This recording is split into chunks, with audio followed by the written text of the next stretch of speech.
الحمد لله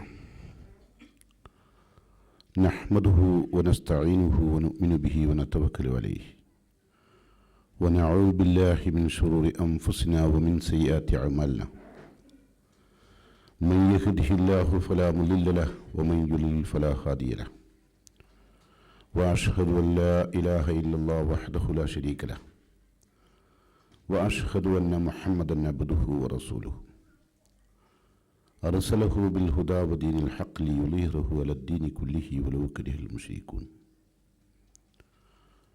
أما بعد فإن خير الكلام كلام الله وخير السنن سنن محمد صلى الله عليه وسلم وشر الأمور محدثاتها وكل محدثة بدعة وكل بدعة ضلالة.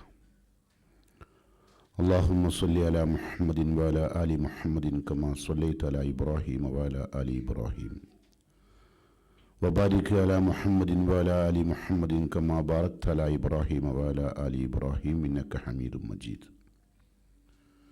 يا أيها الذين آمنوا اتقوا الله حق تقاته ولا تموتن إلا وأنتم مسلمون. قال الله تعالى في قرآنه العزيز: أعوذ بالله السميع العليم من الشيطان الرجيم. والذي قال لوالديه أف لكما أتعدانني وقد خلت القرون من قبلي وهما يستغيثان الله ويلك آمن إن وعد الله حق فيقول ما هذا إلا أساطير الأولين. رب اشرح لي صدري يسر لي أمري واحلل عقدة من لساني يفقهوا قولي. സ്നേഹം നിറഞ്ഞ ഹുസൈൻ കക്കാട് മദനി അവറുകളെ, എൻ്റെ പ്രിയപ്പെട്ട ശ്രോതാക്കളായെത്തിയ വിവിധ രാജ്യങ്ങളിലുള്ള കൂട്ടുകാരെ, കൂട്ടുകുടുംബം എന്നതാണ് എൻ്റെ വിഷയം. യഥാർത്ഥത്തിൽ ഈ ഇരിക്കുന്ന നിങ്ങളൊക്കെ പല കൂട്ടുകുടുംബത്തിലുള്ളവരാണ്. പക്ഷെ നമ്മൾ തമ്മിലുള്ള ബന്ധം, സ്നേഹം ചിലപ്പോൾ നമ്മളുടെ രക്തബന്ധങ്ങളിലുള്ള ആളുകളായിട്ടുണ്ടാവാറുണ്ടോ എന്നതാണ് നമ്മളുടെ പരിശോധന. പലപ്പോഴും അണുകുടുംബത്തിലേക്ക് കൂട്ടുകുടുംബം വഴിമാറിക്കൊണ്ടിരിക്കുകയാണ്. എല്ലാവർക്കും അവരവരുടെ സ്വാർത്ഥ താല്പര്യങ്ങൾ നേടിയെടുക്കുക എന്നതിൽ കവിഞ്ഞ് ഒരു കൂട്ടുകുടുംബ വ്യവസ്ഥിതിയെക്കുറിച്ച് ഇസ്ലാമിൻ്റെ മാനം എന്തെന്നോ വീക്ഷണം എന്തെന്നോ നമ്മളാരും പരിശോധിക്കാറില്ല. അതുകൊണ്ട് നബി സല്ലല്ലാഹു അലൈഹി വസല്ലമ പറഞ്ഞു, ഒരു മനുഷ്യൻ ഏറ്റവും കൂടുതൽ ദീർഘായുസ് ലഭിക്കുവാൻ, ഉപജീവനം ധന്യമാകാൻ, നമ്മളുടെ ജീവിതത്തിൻ്റെ ഉപജീവനങ്ങൾ നമുക്കേറെ ലഭ്യമാകാൻ റസൂലുള്ളാഹി സ്വല്ലല്ലാഹു അലൈഹി വസല്ലം പറഞ്ഞു, മൻ അഹബ്ബ അൻ യുബ്സത ലഹു ഫി റിസ്ഖിഹി വയുൻസ ലഹു ഫി അസരിഹി ഫൽയസിൽ റഹിമഹു. ആരെങ്കിലും തൻ്റെ ഉപജീവനം വികസിപ്പിക്കണമെന്നും തൻ്റെ ആയുർദൈർഘ്യം വർദ്ധിപ്പിക്കണമെന്നും ആഗ്രഹിക്കുന്നുവെങ്കിൽ ആ വ്യക്തി കൂട്ടുകുടുംബ ബന്ധങ്ങളെ താലോലിക്കുകയും അത് പരിപാലിക്കുകയും ചെയ്താൽ പടച്ച തമ്പുരാൻ ആ അനുഗ്രഹം നമുക്ക് നൽകും. അപ്പോൾ കൂട്ടുകുടുംബമായി ജീവിക്കുക എന്നത് ഒരു മനുഷ്യൻ്റെ ഏറ്റവും വലിയ അനുഗ്രഹമാണ് പടച്ച തമ്പുരാൻ നൽകുന്ന. അതിന് നമുക്ക് കിട്ടുന്ന രണ്ട് ഓഫറാണുള്ളത്. ഒന്ന്, നല്ല ഉപജീവനം ഉണ്ടാവും, സുഭിക്ഷമായ മാനസിക സൗഭാഗ്യമുള്ള ഭക്ഷണ സൗഭാഗ്യം, ഹലാലായ ഭക്ഷണം കൊണ്ട് തൃപ്തമാകുന്ന മനസ്സുണ്ടാക്കിത്തരും. പിന്നെ ആയുർദൈർഘ്യം എന്ന് പറഞ്ഞാൽ ഏറ്റവും കൂടുതൽ അഅ്മാലു സാലിഹ് ചെയ്യാനുള്ള സൗഭാഗ്യം തരിക എന്നാണ് ദൈർഘ്യതി. അല്ലാണ്ട് കുറേ കാലം ഇവിടെ ഇങ്ങനെ എന്താ പറയുന്നതെന്നോ കേൾക്കുന്നോ അറിയാണ്ട് ദൈർഘ്യകാലം ഇവിടെ കിടന്നിട്ടൊരു കാര്യമില്ല. ഉണ്ടോ? കിടന്നോർത്തിരുന്ന് കാഷ്ടിക്കുക, മൂത്രിക്കുക, ദീർഘകാലം ഇവിടെ കെടുക്കയിൽ അതല്ല ഇവിടെ ഉദ്ദേശിച്ചത്. അല്ലേ? അപ്പോൾ നമുക്ക് നല്ല ആരോഗ്യമുള്ള കാലത്ത് തന്നെ അള്ളാഹു, ഇപ്പോൾ നമുക്കറിയാം മഹാനായ റസൂലുള്ളാഹി സ്വല്ലല്ലാഹു അലൈഹി വസല്ലമയെ അള്ളാഹു യാത്രയയപ്പ് നൽകിയത് 63-ാമത്തെ വയസ്സിലാണ്. മഹാനായ അബൂബക്കർ സിദ്ദീഖ് റളിയല്ലാഹു അൻഹു യാത്ര പോയത് 63-ാമത്തെ വയസ്സിലാണ്. മഹാനായ ഉമർ റളിയല്ലാഹു അൻഹു യാത്ര പോയത് 63-ലാണ്. 63-ൻ്റെ പ്രത്യേകത വിശദീകരിച്ചല്ല കേട്ടോ, അതിനെന്തേ തെറ്റിദ്ധരിക്കേണ്ട. ആ 63 എന്ന് പറഞ്ഞാൽ നമ്മളുടെ കിടിലം പ്രായമാണ്. അതെ, വീട്ടിൽ നമ്മൾ ആർക്കും വേണ്ടാത്ത വിധം നമ്മളെ കെടുത്തില്ല എന്നാണ് കൂട്ടുകുടുംബ ബന്ധവ്യവസ്ഥ പരിപാലിച്ചാൽ അള്ളാഹു നൽകുന്ന ഓഫർ കേട്ടോ. നമ്മളുടെ കാര്യം നമ്മൾ ചെയ്യുന്ന ഒരവസ്ഥയിൽ നമുക്ക് യാത്ര പോകാൻ സാധിക്കുക എന്നത് ലോകത്ത് നാം ചെയ്യുന്ന ഏറ്റവും വലിയ അനുഗ്രഹം. ഈ കണ്ട അനുഗ്രഹങ്ങളൊന്നല്ല. ഇപ്പം നിങ്ങളിപ്പോൾ വീട്ടിൽ നാട്ടിലൊക്കെ ചെല്ലാറില്ലേ? ഉണ്ട്. ചെല്ലുമ്പോൾ കൂട്ടുകുടുംബത്തിൽ ബന്ധത്തിലുള്ള ആളുകളോടൊക്കെ നമുക്ക് ബന്ധം പുലർത്താൻ സാധിക്കുന്നതിന് ഒരുപാട് തടസ്സങ്ങളുണ്ട്. കാരണം മനുഷ്യൻ സ്വാർത്ഥനായി മാറിയിരിക്കുന്നു അല്ലേ? നമ്മളെ കണ്ട് നമ്മളെ കുടുംബത്തിലുള്ള ആൾക്കാർ നാട്ടിൽ നിന്ന് അസ്സലാമു അലൈക്കും വസ്സലാം എന്നാ പോണില്ലേ ഒരു കാര്യമില്ല. നമ്മൾ പോയാലും കാര്യമില്ല, നമ്മൾ വന്നാലും അവനക്ക് കാര്യമില്ല. പക്ഷെ നമ്മൾ പോണില്ല എന്ന് പറഞ്ഞാൽ അവൻ്റെ കൈ വിട്ട് എന്നാൽ പിന്നെ ഇൻഷാ അല്ലാ കാണാം, എവിടുന്നേയും മരിച്ചില്ലേയും കാണാനുള്ള നിൽക്കാം. നേരെ മറിച്ച് നമ്മൾ പോകുന്നുണ്ട് പറഞ്ഞാൽ ഓഹോ എന്നാ ഡേറ്റ് ഒന്നും ഉണ്ടായിട്ടല്ല, നമ്മൾ കൊണ്ടൊരു കാര്യം അവനക്കില്ല. എന്നാലും നമ്മളവിടെ വേണ്ടാന്ന് അവനക്ക് അഭിപ്രായമുണ്ട്. നമ്മളെ നാട്ടിൽ നമ്മൾ വേണ്ടാന്ന് അവനക്കൊരു അഭിപ്രായമുണ്ട്. എന്താണ് അതിന് കാരണം നമുക്കറിയണ്ട. അപ്പം എന്തായിരുന്നാലും കുടുംബത്തിലുള്ള ആൾക്കാർക്ക് പോലും ചിലർക്ക് പോകുന്നില്ല എന്ന് പറഞ്ഞാൽ ഒരു പ്രയാസം ഉണ്ടാവാറുണ്ട്. എന്താ കാരണം? സ്വാർത്ഥത തന്നെയാണ് കാരണം കേട്ടോ. അപ്പോൾ അസറത്തില്ലാത്ത സ്വാർത്ഥതയില്ലാത്ത ഒരു ലോകം നമുക്കുണ്ടാവും. എങ്ങനെ? ഈമാനുള്ള മനുഷ്യന്മാർക്കിടയിൽ. അതുകൊണ്ട് കൂട്ടുകുടുംബ ബന്ധ വ്യവസ്ഥയിൽ ജീവിക്കണം. അതിൻ്റെ ഒന്നാമത്തെ പടി എന്താണെന്ന് വെച്ചാൽ നമുക്ക് പിന്നെ മക്കളോടാണ് എനിക്ക് ആദ്യം പറയാനുള്ള ആ കുടുംബ ബന്ധം പാലിക്കാൻ. അപ്പം നമ്മളൊക്കെ ആരോഗ്യമുള്ള സമയത്ത് നമ്മളുടെ ആരോഗ്യമില്ലാത്ത നമ്മളുടെ കുടുംബത്തിലുള്ള ആൾക്കാരോട് നമ്മൾ ഏറ്റവും വളരെ മനോഹരമായ പെരുമാറ്റ രീതി പരിശീലിക്കണം കേട്ടോ. റില റബ്ബി ഫി റിലൽ വാലിദൈൻ.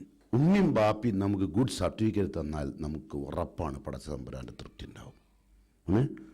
അതുപോലെ സുഹ്തു റബ്ബി ഫി സുഹ്തിൽ വാലിദൈൻ. മാതാപിതാക്കൾ നമ്മളുടെ നേരെ കോപിച്ച ഒരു സർട്ടിഫിക്കറ്റാണ് തരാനുള്ളതെങ്കിൽ അള്ളാഹുവിൽ നിന്ന് ഒരു രക്ഷയും കിട്ടില്ല. അള്ളാഹിൻ്റെ കോപം നമുക്കുണ്ടാവും. അപ്പോൾ അതുകൊണ്ട് പടച്ച തമ്പുരാൻ്റെ തൃപ്തി ലഭ്യമാകണമെങ്കിൽ നമ്മൾ മാതാപിതാക്കളുമായുള്ള ബന്ധം ശരിയാക്കണം. മാതാപിതാക്കളുമായുള്ള ബന്ധം പലപ്പോഴും നമുക്ക് സാധിക്കാണ്ട് വരുന്നതിന് കാരണം നമ്മളെ ഭാര്യയും നമ്മളുടെ കുടുംബവും നമ്മളെ മക്കളും. അതിന് പല കാരണങ്ങളുണ്ട്. ആ കാരണങ്ങളിലേക്കാണ് ആദ്യം ഞാനൊന്ന് നിങ്ങളെ ശ്രദ്ധ ക്ഷണിക്കുന്നത്. ഇതിൽ 3 കൂട്ടർക്കും ബന്ധം വിച്ഛേദനത്തിൽ പങ്കുണ്ട്. മക്കൾക്കുണ്ട്, ഉമ്മക്കും ബാപ്പക്കുണ്ട്, നമ്മളുടെ ഭാര്യക്കുണ്ട്. അപ്പം ആ 3 വിഭാഗം ആളുകളോടും കൊച്ചു കാര്യങ്ങൾ പറയാം. എവിടെയാണ് നമുക്ക് അപാകത വരുന്നത്? പടച്ചോൻ്റെ തൃപ്തി ഏതായാലും കിട്ടൂല ബന്ധം മുറിച്ചാൽ. പലരും മാതാപിതാക്കളെ ഉപയോഗപ്പെടുത്താറ്, ഗൾഫിലുള്ള ആൾക്കാർ ഉപയോഗപ്പെടുത്താറുള്ളത് നാട്ടിലൊരു വീടുണ്ടാക്കാനാണ്. അയാൾക്ക് കല്ലും മണ്ണും അടിക്കുന്ന പണിയാണ്. നമ്മളിവിടുന്ന് പൈസ അയച്ചു കൊടുക്കുക. കാര്യസ്ഥൻ്റെ പണിയാണ് അയാൾ എടുക്കുന്നത്, അയാൾക്ക് അറിഞ്ഞൂടാ അല്ലേ? നമ്മളിവിടെ ഇങ്ങോട്ട് കൊണ്ടിട്ടുണ്ടല്ലോ നമ്മളമ്മനെ അല്ലേ? എപ്പോഴാണ് കൊണ്ടല്ലോ നിങ്ങളമ്മനെ? ഭാര്യ പ്രസവിക്കാനാവുമ്പോൾ ഒരായപ്പണിൻ്റെ ഡ്യൂട്ടിക്ക് കൊണ്ടുവരികയാണ് അല്ലേ? പലപ്പോഴും സംഭവിക്കുന്നതാ. ഒരു പ്രസവിച്ചൊരു 40-50 വയസ്സ് ഓൾക്ക് ദിവസമൊക്കെ ഉണ്ട് കഴിഞ്ഞാൽ ഓള് പറയും പിന്നെ ഉമ്മ ആകെ അറിയാലോ 2 റൂമാണുള്ളത്, ആകെ ഉള്ളൊരു ഓള് പറയുന്നുണ്ട്. ഓളമ്മൻ്റെ കാര്യമാണ് പറയുന്നത്, നിങ്ങൾ കേൾക്കണം. ബാക്കി ഇതുവരെ പ്രസവമൊക്കെ കഴിഞ്ഞ് വേണ്ടതൊക്കെ ചെയ്ത് നമ്മൾ വിചാരിക്കും ഗൾഫിൽ കൊണ്ടുവരുന്ന ആ സാധുവിന് അറിയില്ലത് ഇപ്പം എന്തിനാ കൊണ്ടുണ്ട്. അപ്പോൾ അതിട്ടൊരു റഹിമ് നഷ്ടപ്പെടുന്നുണ്ട് അല്ലേ? പലപ്പോഴും അങ്ങനെയാണ് നമ്മൾ. ഇതുപോലെ ആരെയും കൊണ്ടുവന്നുണ്ടെങ്കിൽ ഞാൻ ഓലെ ഒരിക്കലും ഒരു മനസ്സുകൊണ്ട് ചിന്തിക്കുക പോലും ചെയ്യാത്തൊരു കാര്യമെന്ന് പറയണ്ട. അത് യഥാർത്ഥത്തിൽ സംഭവിക്കേണ്ടതാണെന്ന് ഞാൻ സൂചിപ്പിച്ചത് കേട്ടോ. നിങ്ങളിപ്പോൾ ഉദ്ദേശിച്ചിട്ടുണ്ടല്ലോ. അപ്പം നമ്മളെ ഭാര്യ ഓളമ്മനോട് പറയും എന്ത് ആകെ ഒരു റൂമാണുള്ളത്, അപ്പുറത്തെ റൂം നിങ്ങൾക്കറിയാമല്ലോ. പിന്നെ കുട്ടികൾക്കാണെങ്കിൽ പിന്നെ അതുമല്ല ബാപ്പ അവിടെ ഇപ്പോൾ ഒറ്റക്കല്ല ഉണ്ടാവുള്ളൂ. ഇപ്പോഴാ ഓർമ്മയത് ബാപ്പ അവിടെ ഒറ്റക്കാണെന്ന്. കാരണം ഓളെ പണിയൊക്കെ കഴിഞ്ഞു ബാപ്പന് ഓർമ്മയായി. അപ്പോൾ നിങ്ങൾക്ക് എന്തൊക്കെ വേണ്ടി ഉമ്മ പിറ്റേന്ന് തുടങ്ങാം. ആ ഡേ ടു ഡേ പോയി 1 ഉറുപ്പ്യൻ്റെ 2 ഉറുപ്പ്യൻ്റെ ഒരു പെട്ടിയിൽ കുറച്ച് സാധനം 100-200 ഉറുപ്പ്യൻ്റെ സാധനം കെട്ടി ആ സാധുവിനെ ഇവിടുന്ന് കയറ്റാൻ. അങ്ങനെ നമ്മളെ പണി കഴിഞ്ഞു, മനസ്സിലല്ലേ? അല്ല അവർക്കറിയില്ലല്ലോ ഇതിൻ്റെ വില എന്താണെന്നോ ഇതെന്താണെന്നോ. വലിയൊരു കാർട്ടൂൺ പെട്ടി ഇങ്ങനെ ആ സാധു ഇങ്ങനെ നമ്മളെ കരിപ്പൂർ എയർപോർട്ടിലേക്ക് ഉന്തിക്കൊണ്ടിരുന്ന രംഗത്ത് ആ അമ്മാൻ്റെ മനസ്സിൽ മുഴുവൻ ഇതെന്തൊക്കെ ആണെന്ന വിചാരം. അവിടെ കൊണ്ടുവന്ന പൊളിച്ചപ്പോൾ എൻ്റെ പണി കഴിഞ്ഞു. നമുക്കറിയാലോ സാധനം എന്താണ്. അപ്പോൾ ആ നിലക്ക് ഒരു പർച്ചേസിങ് മെൻറ്റാലിറ്റിയിലേക്ക് നമ്മളുടെ കൂട്ടുകുടുംബ ബന്ധ വ്യവസ്ഥ അതപ്പതിക്കുന്നുണ്ടോ എന്ന് പരിശോധിക്കാൻ നമ്മളൊന്നും അങ്ങനെ ചെയ്തു എന്നല്ല സൂചിപ്പിച്ചത്. ചിലപ്പോൾ ഉണ്ടായിട്ടുണ്ടെങ്കിൽ നമുക്കിപ്പോൾ ഒരു കാര്യം തെറ്റാണെന്ന് ബോധ്യപ്പെട്ടെങ്കിലല്ലേ ഇസ്തിഗ്ഫാർ ചെയ്യുള്ളൂ, അല്ലേ? മാപ്പപേക്ഷിക്കേണ്ടുള്ളൂ. ഒരു കാര്യം തെറ്റാണെന്ന് ബോധ്യപ്പെട്ടില്ലെങ്കിൽ നമ്മൾ ഇസ്തിഗ്ഫാർ ചെയ്യില്ല, അല്ലേ? അപ്പം നമ്മുടെ മനസ്സിന് ഒരു ഇസ്തിഗ്ഫാർ ചെയ്യണം. അതാണല്ലോ ഖുർആനിൽ അങ്ങനെ പറഞ്ഞ അല്ലാഹു ഇസ്തഗ്ഫിറു റബ്ബക്കും, അല്ലേ? നിങ്ങൾ റബ്ബിനോട് പൊറുക്കലിനെ തേടണം അത്തരം തെറ്റുകളും പോരായ്മകളും വന്നു പോയിട്ടുണ്ടെങ്കിൽ. അതുകൊണ്ട് ഇതിന് ഏറ്റവും നല്ലൊരു പരിഹാരം എന്താണെന്ന് വെച്ചാൽ ഈ കൂട്ടുകുടുംബ ബന്ധ വ്യവസ്ഥയിൽ ജീവിക്കാൻ പറ്റാവുന്ന ഒരു സഹധർമ്മിണിയെ സ്വീകരിക്കുന്നിടത്താണ് ഇതിൻ്റെ ഫാൾട്ട് വരുന്നത്. പലപ്പോഴും നമ്മൾ അത്യാവശ്യം പൈസയും അത്യാവശ്യം പൊന്നും ഒക്കെ കിട്ടുന്ന സ്ഥലത്തു നിന്നാണ് പെണ്ണിട്ട്. അല്ലാണ്ട് നമ്മൾക്ക് അപ്പം കൂട്ടും കുടുംബം ഭാര്യയും ഉമ്മയും ബാപ്പനും ഒന്നും നോക്കിക്കോളുന്നില്ല. ഇവിടെ മിക്കവാറും ആൾക്കാരിപ്പം ഏത് മനുഷ്യനായിക്കോട്ടെ, അത് സുന്നി മുജാഹിദ് ജമാഅത്തൊന്നും നമ്മൾ വേർതിരിക്കേണ്ട, വലിയ വർത്താനം കണ്ട് പറയും. എന്നിട്ട് പിന്നെ അവസാനം പെണ്ണിട്ടാൻ നേരത്ത് ഒന്നാമത്തത് പൈസയൊന്നും വേണ്ട, നമ്മൾ പൈസയുടെ ആവശ്യമില്ല. നമ്മൾക്ക് അങ്ങനത്തെ പൈസ നമ്മൾ അങ്ങനെ പൈസ ഇതുവരെ വാങ്ങിയിട്ടില്ല, വാങ്ങിയിട്ടിഞ്ഞിട്ട് വാങ്ങൂല. അങ്ങനെ പല ഡയലോഗൊക്കെ അടിച്ചിട്ട് അപ്പം നിങ്ങളോട് കെട്ടുന്നത് ഞാൻ കെട്ടുന്നതോ നിങ്ങൾക്കറിയില്ല മറ്റേ വരെ കമ്പനിയൊക്കെ ഉള്ളത് ഏത് മനസ്സിലല്ലേ? അപ്പം പിന്നെ അറിയാം എന്ത് ഇതിനിപ്പം ഞാൻ എന്ത് വേണോ വേറെ വേണ്ട. ഇപ്പം മൂപ്പർ വിചാരിച്ചത് ഒന്നും വാങ്ങിയിട്ടില്ലല്ലോ എന്നാ. ഇസ്രായേലിൽ മീൻ പിടിച്ചായിരിക്കാം മൂപ്പര പണി. ഇസ്രായേലിയരോട് അല്ല പറഞ്ഞ് ശനിയാഴ്ച മീൻ പിടിക്കണ്ടാണ്. അവരെന്ത് ചെയ്തു? അവിടുന്ന് കടലിൽ നിന്നൊരു കൈവഴി വെട്ടി ഒരു കുഴി ഉണ്ടാക്കി വെച്ചു. മത്സ്യം ഇവിടെ വന്ന് നിൽക്കും, കൈകൊണ്ട് ഒരു തൊടൂല. എന്നാലും പോലെ കൈമലുണ്ടോ? ഉണ്ട്. അങ്ങനെ അപ്പോഴത്തെ കല്യാണമൊക്കെ വലിയ വലിയ ദീൻ്റെ കൊട്ടകളാണ്. ദീപാവലി മുട്ടായിൻ്റെ കൊട്ടല്ലത്, ഇത് ശരിക്കുള്ള ദീൻ്റെ കൊട്ടകളാണ്. പക്ഷെ ദീൻ്റെ കൊട്ടകൾ അവസാന ടൈം എത്തുമ്പോൾ ഒന്നാമത്തെ എന്താ വെച്ചാൽ കുഫു നോക്കണ്ടേ മൗലവി ചോദിക്കാതാ ഇത്. അപ്പോൾ റസൂലുള്ളാഹി സ്വല്ലല്ലാഹു അലൈഹി വസല്ലം കുഫു നോക്കിയോ? പ്രായം കൊണ്ട് നോക്കിയോ? ഇല്ലല്ലോ. ഉണ്ടോ? ആദ്യത്തെ കല്യാണം ഏതാ? നബിക്ക് എത്ര വയസ്സ്? 25. ഭാര്യക്കോ 40. കുഫു ഉണ്ടോ? അവസാനത്തെ കല്യാണം നോക്കി, അല്ലേ? ആയിഷാബിൻ്റെ വയസ്സെത്ര? റസൂലിൻ്റെ വയസ്സെത്ര? അപ്പോൾ പ്രായമൊന്നും കുഫു അല്ല. എൻ്റെ അഭിപ്രായത്തിൽ നമ്മളെക്കാൾ കുറച്ചുകൂടി മൂത്ത കിട്ടുന്നതാണ് നല്ലത്. കാരണം എന്താ അറിയോ? എന്നാലേ മെച്ചോറിറ്റി ഉണ്ടാവുള്ളൂ. നമ്മൾ ഇളയതാണ് നോക്കുന്നുണ്ട്, അല്ലേ? കുറച്ച് കല്യാണം കഴിഞ്ഞ് കുറച്ച് കഴിഞ്ഞാൽ വേറൊന്ന് കെട്ടണമെന്നുണ്ടല്ലോ, അല്ലേ? ഇല്ലേ? ഉണ്ട്. കെട്ടാത്ത എന്താ അറിയോ? പേടിച്ചിട്ടാ. പൂതിയില്ലായിട്ടല്ല, എല്ലാവർക്കും പൂതിയുണ്ട്, പക്ഷെ കേട്ടിട്ടില്ല. ഇനി ഏതെങ്കിലും ആവട്ടെ, ഇതിമില്ലാണ്ട് പോട്ടെ, ഇനി ബാക്കി പരലോന്നാട്ടെ എന്നിട്ട് അങ്ങനെ ഇങ്ങനെ പോവുകയാണ്. അല്ലാണ്ട് കെട്ടാൻ പൂതിയില്ലായിട്ടൊന്നല്ല. 5 പൈസക്ക് ഗതിയില്ലെങ്കിലും കെട്ടാൻ പൂതിയുണ്ട്. എന്തേ പറഞ്ഞില്ലേ? അപ്പം ആ ഒരവസ്ഥയിൽ വിവാഹം കഴിക്കുമ്പം റസൂലുള്ളാഹി സ്വല്ലല്ലാഹു അലൈഹി വസല്ലം പറഞ്ഞെന്താ നമ്മളോട്? നമ്മൾ കൂട്ടുകുടുംബ ബന്ധ വ്യവസ്ഥക്കൊത്തൊരു ധർമ്മിണിയെ കൊണ്ടുവരണം. അതിന് നിങ്ങൾ എന്ത് വേണം? ഫൽഫർ ബിദാത്തിദ്ദീൻ, മതബോധമുള്ള മതനിഷ്ഠയുള്ള പടച്ച തമ്പുരാൻ അറിഞ്ഞ ഇസ്ലാമിനെ കുറിച്ച് മനസ്സിലാക്കിയ ഒരു പെണ്ണിനെ നിങ്ങൾ വിവാഹം കഴിക്കേണ്ടത്. എങ്കിൽ നിങ്ങളുടെ ജീവിതം സുഭിക്ഷമായിരിക്കും. ഈ കൂട്ടുകുടുംബ ബന്ധ വ്യവസ്ഥയ്ക്കൊന്നും അവളെതിരാവില്ല. കാരണം അവൾക്കറിയാം, അവൾ ഒരു കല്യാണം കഴിക്കുമ്പോൾ തന്നെ മനസ്സിലാക്കുന്ന ഒരു കാര്യം എന്താ അവളെ കാര്യം എന്ന് വെച്ചാൽ, എൻ്റെ ഭർത്താവ് എൻ്റേത് മാത്രമല്ല, അവർക്കൊരു ഉമ്മയും ഒരു ഉപ്പയും പെങ്ങന്മാരും അനുജന്മാരും ജ്യേഷ്ഠന്മാരും ഒക്കെ ഉള്ളവരാണ് എന്ന ബോധം, ധാർമ്മിക ബോധമുള്ള പെണ്ണുണ്ടാവും. ഇതില്ലാണ്ട് നിങ്ങളെ പർച്ചേസ് ചെയ്താണെങ്കിൽ, നിങ്ങളെ ചിലപ്പോൾ പർച്ചേസ് ചെയ്യും. അങ്ങനെ വലിയ വീട്ടിൽ നിന്നാണ് കല്യാണം കഴിക്കുന്നത്. ഓള് ജീവിച്ച ചുറ്റുപാട് അറിഞ്ഞാൽ ഭയങ്കര ചുറ്റുപാടിൽ ജീവിച്ചു. അപ്പം നമുക്ക് ഓളെ ഇങ്ങനെ ഒതുക്കി ഇങ്ങനെ കൊണ്ടു നടക്കണമെങ്കിൽ കുറേ പണിയുണ്ടാവും. അപ്പോൾ ഓള് പറയുന്നത്, useless fellow, your own mother and father, I don't like it you. അപ്പോൾ നമ്മൾ ഡോണ്ട് വറി മൈ ഡിയർ ബാദിൻജാമ do not with coming you. അങ്ങനെ വെറും ഇംഗ്ലീഷ് മാത്രം തകർത്ത് മൂപ്പരും രണ്ടാളും കൂടി. അതിൻ്റെ ഇടയിൽ ഓള് കൺട്രി ഫെലോ ആണ്. ആരെ പറഞ്ഞറിയാം? നമ്മളെ ജന്മം നൽകി നമ്മളെ അമ്മനെപ്പനാ പറഞ്ഞവള്. അപ്പം നമ്മൾ ശരിയാണ്, എനിക്കറിയാം, കൺട്രി രാജ്യമാകാം, കൺട്രി എന്നുള്ള അർത്ഥത്തിൽ ഒരുപാട് അർത്ഥമുണ്ടല്ലേ. അപ്പോൾ നമ്മൾക്ക് പ്രതികരിക്കാൻ കഴിയില്ല. കാരണം എന്താ അറിയോ, നമ്മളെ പർച്ചേസ് ചെയ്ത ആളോ വാപ്പ. അവിടെയാണ് ഫലഫർ ബിദാത്തിൻ്റെ ബോധം വരേണ്ടത്. ധാർമ്മിക ബോധമുള്ള ഒരു പെണ്ണിനെ വിവാഹം കഴിക്കുക. അങ്ങനെ വന്നാൽ റസൂലുള്ളാഹി സ്വല്ലല്ലാഹു അലൈഹി വസല്ലം പ്രത്യേക നിർദ്ദേശം ഉണ്ടായിട്ടുണ്ട്. ലാ തസവ്വജൂഹുന്ന ലിമാലിഹിന്ന, പണത്തിന് വേണ്ടി കല്യാണം കഴിക്കരുത്. നമ്മൾ കല്യാണം കഴിക്കുന്ന പിന്നീട് കിട്ടും നോക്കിയിട്ടാ. ചില പെൺകുട്ടികളെ ബാപ്പാരെ പെണ്ണ് കണ്ടിട്ട് ഇഷ്ടപ്പെട്ടിട്ട് വീട്ടിൽ നിന്ന് പുറത്തിറങ്ങും. ചിലവർ മുറ്റത്തേക്ക് ഇറങ്ങിയിട്ട് ഇവരോട്, അല്ല ഇതാണ് നിങ്ങൾ അതിർത്തിയില്ലേ, മൂപ്പര് കോൽക്കാരനാ, അല്ല ആ തെങ്ങ് ഇതിലേക്കുള്ള ആണോ ഓളെ വാപ്പേ അല്ലെ ഓളെ ആകളെ അല്ലെങ്കിൽ ഓളോട് ചോദിക്കുക.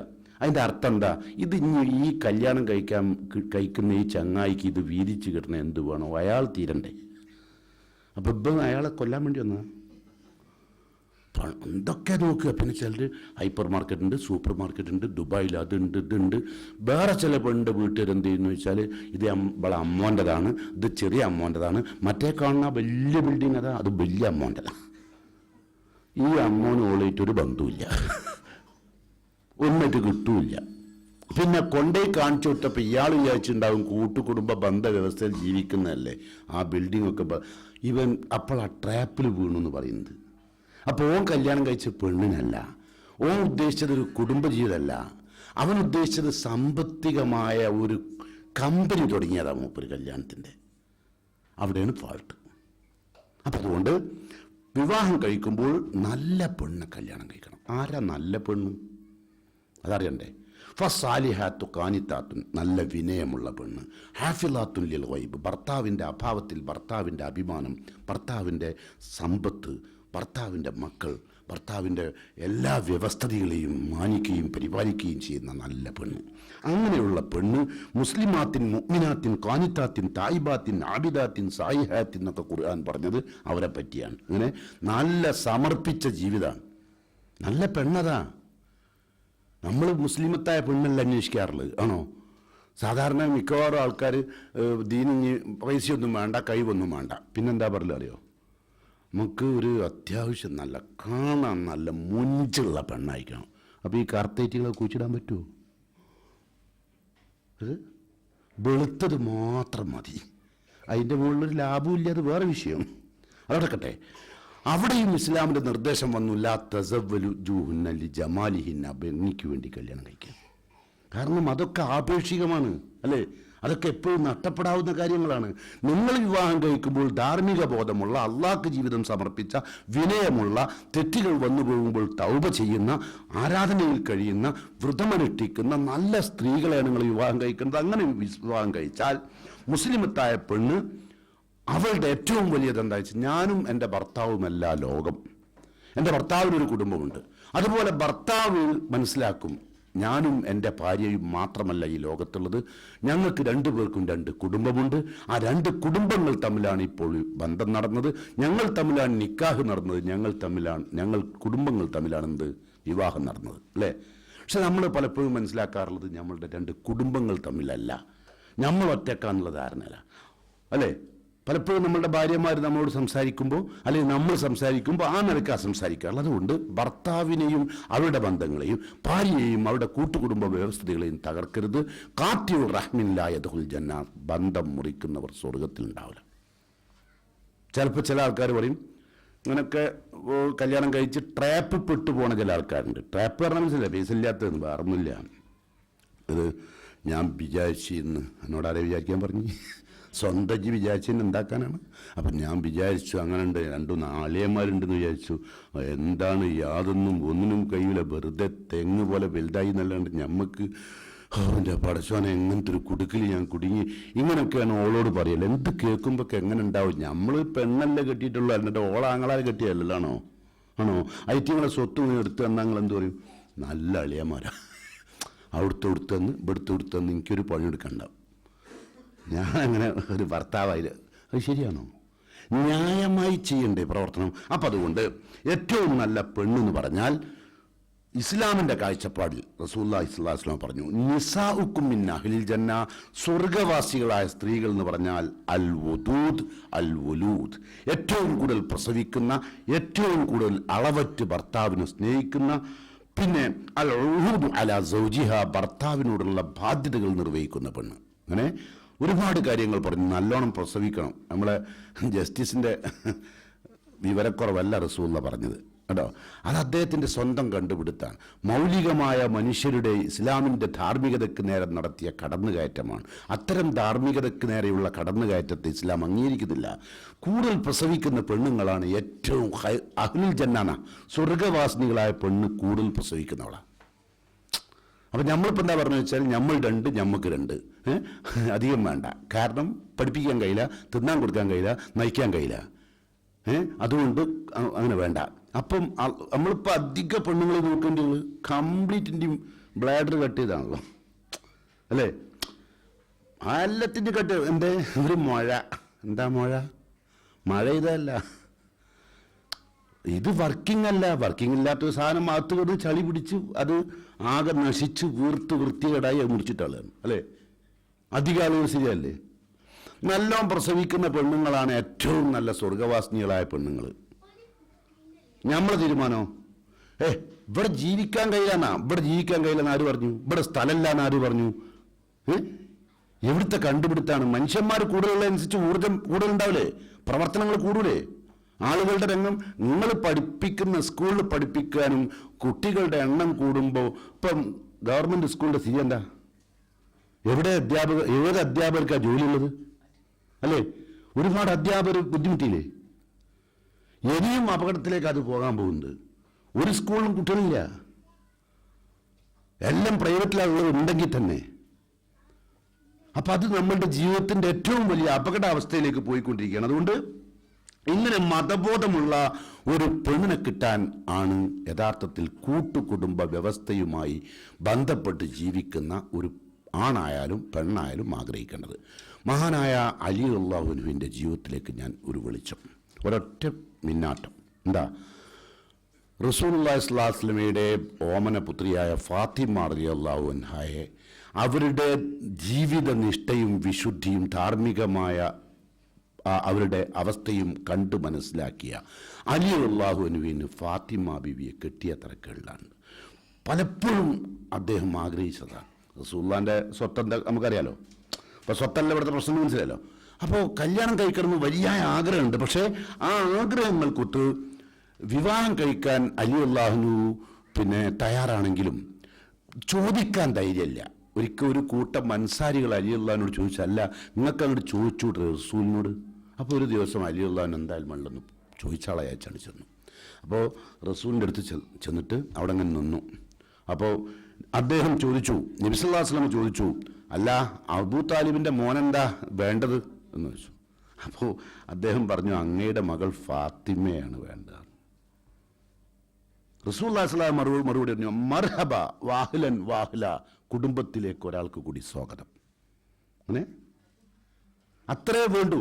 ഇവിടെ നമ്മളെ പരിപാടി ഭയങ്കരല്ലേ? നമ്മൾ കണ്ട ഉടനെ ഇടാൻ തുടങ്ങിയില്ലേ?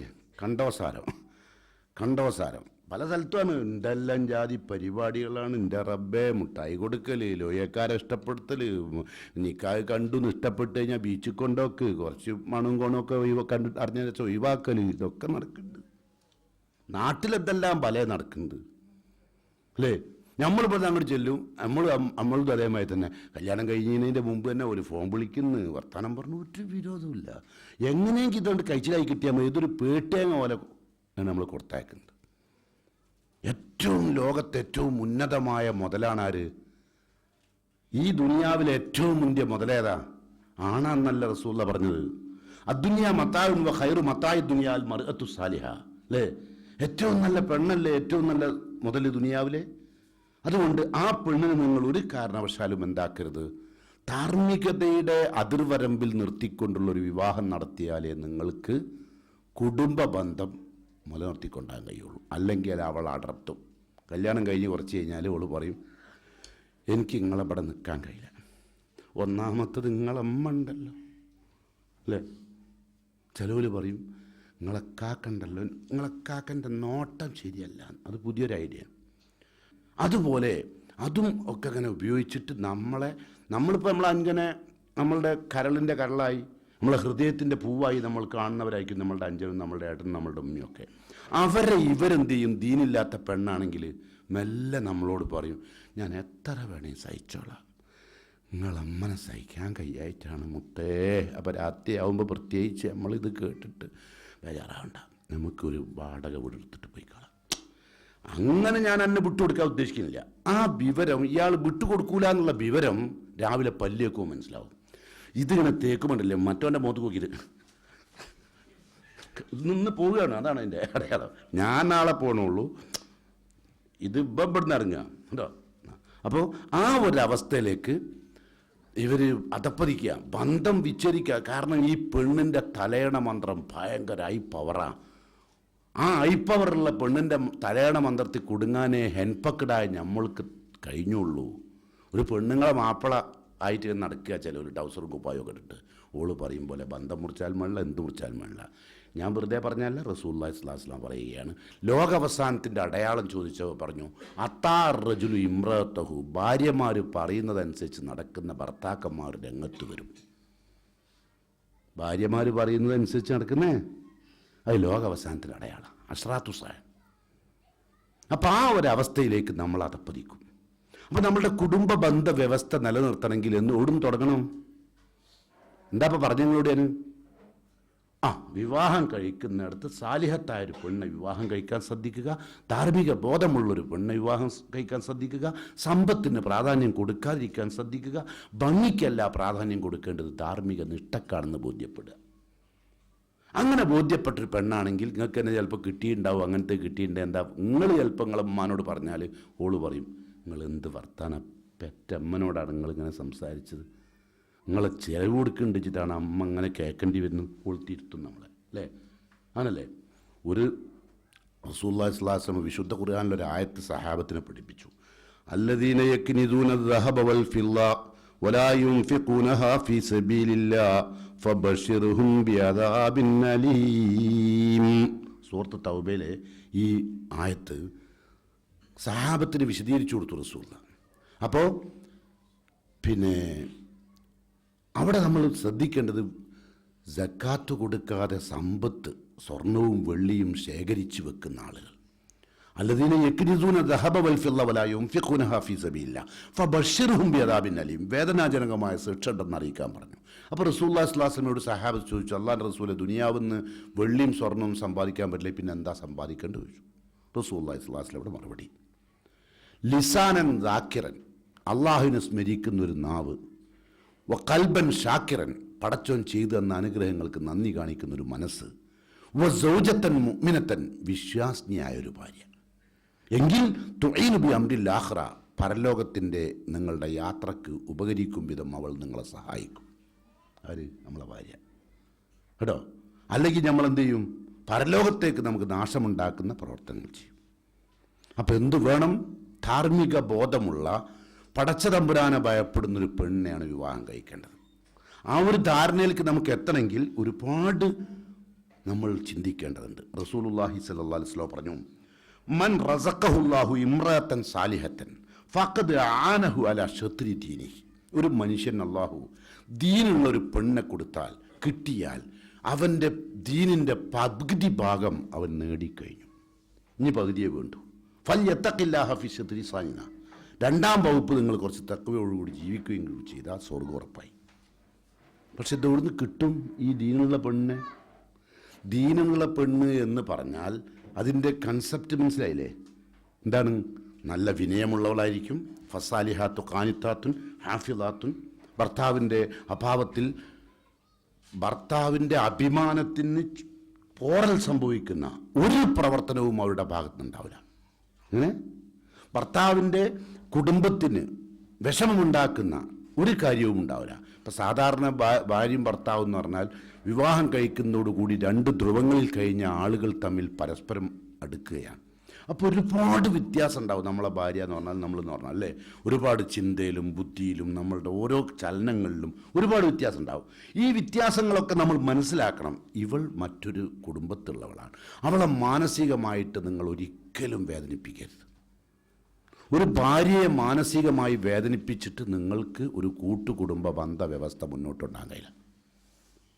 സംശയിക്കേണ്ട, ഒരിക്കലും കൊണ്ടാകാൻ കഴിയില്ല. അപ്പോൾ ഭാര്യയുടെ പിന്നെ സന്തോഷവും ആനന്ദവും നമ്മൾ അവളെ ശ്രദ്ധിക്കണം. അതോടൊപ്പം തന്നെ അവളെ ഒരു മനുഷ്യ സ്ത്രീയാണെന്നും അവൾക്ക് ചിന്തയും ബുദ്ധിയുമുണ്ടെന്നും അവൾ പിന്നെ ഒരു മജ്ജയും മാംസവുമുള്ള സ്ത്രീയാണെന്നുമുള്ള ആ സ്ഥാനം നിങ്ങൾ അവൾക്ക് വകവെച്ചു കൊടുക്കണം. അൽ മർഅത്തു റാഇയത്തുൻ അലാ ബൈത്തി സൗജിഹ, ഭർത്താവിൻ്റെ വീട്ടിലെ രാജ്ഞിയാണ് നമ്മളുടെ ഭാര്യ. അവൾക്ക് നിയമനിർമ്മാണ അധികാരമുണ്ട്. അതുകൊണ്ട് നമ്മളുടെ ഭാര്യയ്ക്ക് നമ്മൾ ഉന്നത സ്ഥാനം കൊടുക്കണം. മനസ്സിലായി? അതും വേണം. അങ്ങനെ ചിലവർ ഉമ്മനെയും ബാപ്പനെയും പ്രീതിപ്പെടുത്താൻ വേണ്ടി ഭാര്യ നാട്ടിച്ച് താർന്ന് വേണേ നിന്നാൽ മതി, വിലയിൽ പോയിക്കുക. ആർക്ക് വേണം എന്നെ? എനിക്ക് ഉമ്മനെ വേറെ കിട്ടൂല, അന്ന എനിക്ക് കുഞ്ഞും കിട്ടും ഡസം കണക്കെന്ന് അങ്ങനെ പറഞ്ഞോളൂ. ചിലവർ നേരെ ഓപ്പോസിറ്റ്, ഉമ്മക്ക് എപ്പോൾ വേണമെങ്കിൽ പോകാം. എനിക്ക് എൻ്റെ ഭാര്യനും എൻ്റെ മക്കളോടും എനിക്കൊരു ബാധ്യതയുണ്ട്. ഉമ്മയും നിങ്ങളെ നോക്കേണ്ട ബാധ്യത നിങ്ങളെ ബാപ്പക്ക, നിങ്ങളെ ബാപ്പക്കാരൻ എൻ്റെ ബാപ്പക്ക് നിങ്ങളെ ഭർത്താവിന്. ശരി, അല്ലാണ്ട് ഞാൻ ഉദ്ദേശിച്ച് താങ്ങി കൊണ്ട് നടക്കേണ്ട ആവശ്യം എനിക്കില്ല. ഞാൻ രണ്ട് കുടുംബത്തിനെ കൊണ്ട് നോക്കാനും കഴിയില്ല. രണ്ട് ടൈപ്പ് ആൾക്കാരുണ്ട്, രണ്ടും തെറ്റാണ്. ഭാര്യയുടെ തൃപ്തിക്ക് വേണ്ടി മാതാപിതാക്കളെ അടിച്ചിറക്കുന്ന, ഇപ്പം നമ്മളെ സ്ഥലത്തൊക്കെ ഇപ്പം വൃദ്ധസദനം കൂടി വരികയാണ്. നാളെ കൊണ്ടാക്കേണ്ട ആൾക്കാരാണ് നിങ്ങളും ഞാനും ഒക്കെ. മക്കൾക്ക് ഇപ്പം എന്തായിരുന്നാലും ഇൻകമിങ് കഴിഞ്ഞാൽ പിന്നെ നമ്മൾ ആവശ്യം ഉണ്ടാവില്ല കേട്ടോ. എത്രയോ കണ്ടില്ല നിങ്ങൾ, കൂട്ടുകുടുംബ ബന്ധവ്യവസ്ഥയിൽ ഈമാൻ ഇല്ലാത്ത പെണ്ണെ കല്യാണം കഴിച്ച് കൂടെ കയറുന്ന കുട്ടികളുണ്ടാവും എന്നുള്ളത് വേറൊരു വസ്തുതയാണ്. അത് ഏത് ജീവിക്കും ഉണ്ടാവും. ശരി, അങ്ങനെ കുട്ടികളൊക്കെ ഉണ്ടായി. കാലം കുറേ ഏറെക്കാലം ദുബായിലും ഖത്തറിലും മസ്കത്തിലും അവിടെയൊക്കെ നയിച്ച് പിടിച്ചുണ്ടാക്കി ആരോഗ്യം മുഴുവൻ നഷ്ടപ്പെട്ട് വാർദ്ധക്യത്തിൻ്റെ ദശയിലേക്ക് കാലൂന്നുമ്പോൾ നമ്മളെ ഭാര്യ അപ്പോഴേക്കും നമ്മളെ കുട്ടി BTech, BEd, engineering, professor, doctor, അങ്ങനെ ശാസ്ത്രജ്ഞൻ എല്ലാമായിട്ടുണ്ടാവും. അപ്പം നമ്മളെ ഭാര്യ നമ്മളോട് തന്നെ പറയും, എന്താ പറയുക, നിങ്ങൾ മിണ്ടാണ്ട നേളിന്ന് ഓനക്ക് എല്ലാ വിവരവും ഉണ്ട്, ഓൻ പറഞ്ഞേ കേക്ക്. അപ്പം ഓന് വിവരമുണ്ട് പറഞ്ഞാൽ ഞാനോൻ്റെ ബാപ്പല്ലേ? ബാപ്പ എന്നെന്താ നിങ്ങൾക്ക് എന്ത് വിവരമുള്ളത്? അങ്ങനെ അപ്പോൾ തളർന്നു പോവും നമ്മൾ, ഇല്ലേ? അങ്ങനത്തെ എത്ര വീടുകളുണ്ട്. മക്കളുടെ വാക്ക് കേട്ടിട്ട് മക്കൾ ഇപ്പം ഈ ഇരിക്കണ നിങ്ങളെ രൂപം ഇപ്പം 10 കൊല്ലം കൊണ്ടുണ്ടല്ലോ, എന്തായിട്ടുണ്ടാവുമെന്നറിയോ? ചവറ് പോലെ ഉണ്ടാവും. സുമ്മയക്കൂന് ഹുത്താമ എന്ന് പറഞ്ഞാൽ ചവറാവും. അപ്പോഴാ വിവരം അറിയാം. എടുത്തങ്ങോട്ട് കെടുത്തുമ്പോൾ ആ ചവറ് അറിയാം കേട്ടോ. ചവറ് പോലെ ആവുമ്പോഴേ പുരയിൽ ഇങ്ങനെ കെടുന്നു കൊടുത്തിട്ട് കാട്ടിക്കുകയും മൂത്രിക്കുകയും എന്താ പറഞ്ഞെന്ന് അറിയാണ്ട് കെടുക്കുകയൊക്കെ ചെയ്യുന്ന സമയത്തായിരിക്കും നമ്മളെ ഭാര്യ പറയാ, ഉണ്ടാണ്ട് എത്തുന്നോളിന്ന് വെറുതെ ഓരോന്നിലും എല്ലാത്തിലും കയറി വർത്താനം പറയണ്ട, അല്ലേ? ചിലവർ പീടിയൊക്കെ ഉണ്ടാവും, ഷോപ്പ്, ഇതൊക്കെ. അപ്പോൾ ചില മക്കളുണ്ട് ബാപ്പനോട് പറയും, ബാപ്പ ഇനി എവിടെയും പോകണ്ട, നമ്മൾ നോക്കിക്കോളാം, ബാപ്പനും നമ്മൾ നോക്കിക്കോളാം. കൊടുക്കരുത് കേട്ടോ.